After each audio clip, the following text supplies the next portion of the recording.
invraisemblable. Hein. Vous les avez peut-être vus sur aux actualités ou sur les réseaux sociaux. Hein. Cette voiture, notamment, qui fonce sur un attroupement, qui fait des tonneaux, et puis cette foule armée de barres de fer qui converge vers ce véhicule. Nouvel épisode spectaculaire, donc, dans la guerre que se mènent les communautés tchétchènes et maghrébines. À l'origine de ce conflit interbandes, il y a une affaire de stupéfiants. Stéphanie Zenati et Sophie Herbet.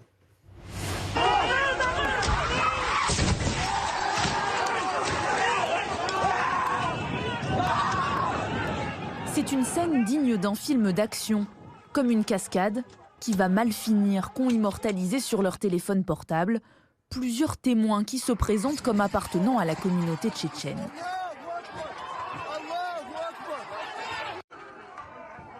Des dizaines de personnes sont réunies sur ce parking au pied des immeubles lorsqu'une voiture qui roulait à vive allure percute le terre-plein central, puis fait un tonneau avant de s'immobiliser.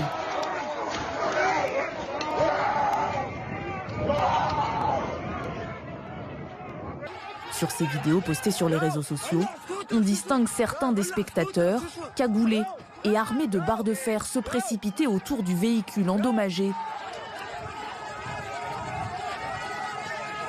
Le conducteur et son passager sont grièvement blessés. Une nouvelle illustration des affrontements communautaires qui, depuis 3 jours, gangrènent la ville. Tout a commencé le 10 juin dernier, lorsqu'un adolescent de 16 ans est agressé sur fond de trafic de stupéfiants selon la police. Un jeune homme d'origine tchétchène. Aucune interpellation n'a lieu. Alors vendredi, aux alentours de minuit, plusieurs membres se réclamant de cette communauté décident de le venger.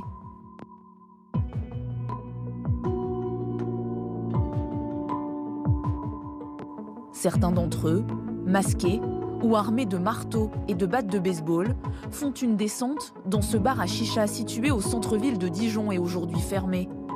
Ils pensent retrouver ici les agresseurs du jeune homme pris pour cible. Une sorte d'expédition punitive. À l'intérieur, il y a eu la destruction quasi complète de l'établissement et 3 personnes qui ont été agressées. La communauté tchétchène a décidé d'organiser une espèce de répression vis-à-vis de la communauté maghrébine.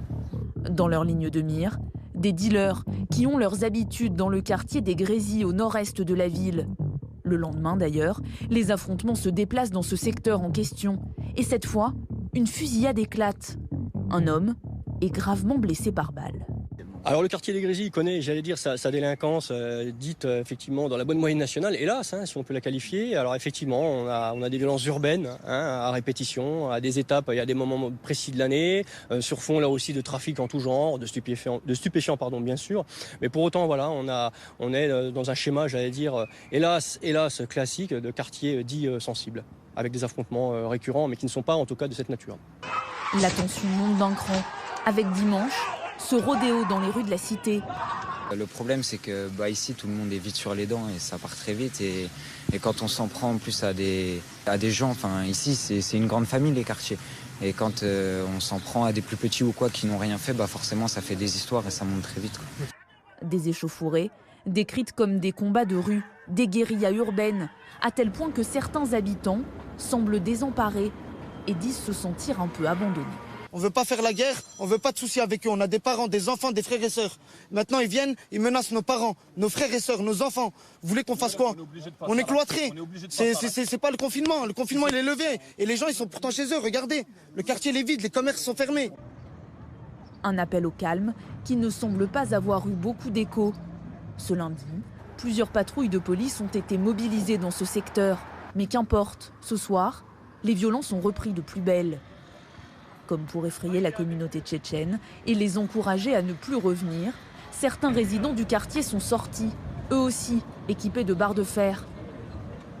Et ils se sont filmés. Nous avons d'ailleurs choisi de vous montrer quelques secondes de cette vidéo. On y voit des jeunes, cagoulés, avec à la main des armes dont on ne sait pas si elles sont factices ou non. Mais ce qui est sûr, c'est que plusieurs détonations ont retenti. Chercher chez vous, on va venir chez eux maintenant. Vous êtes venus, maintenant nous on va venir aussi. Une démonstration de force qui se matérialise aussi par ces voitures incendiées ou ces poubelles brûlées.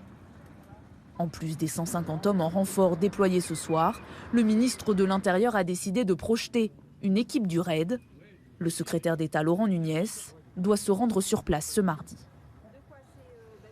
Et on continue à évoquer la situation à Dijon dans un instant avec Sarah Loucohen. À tout de suite.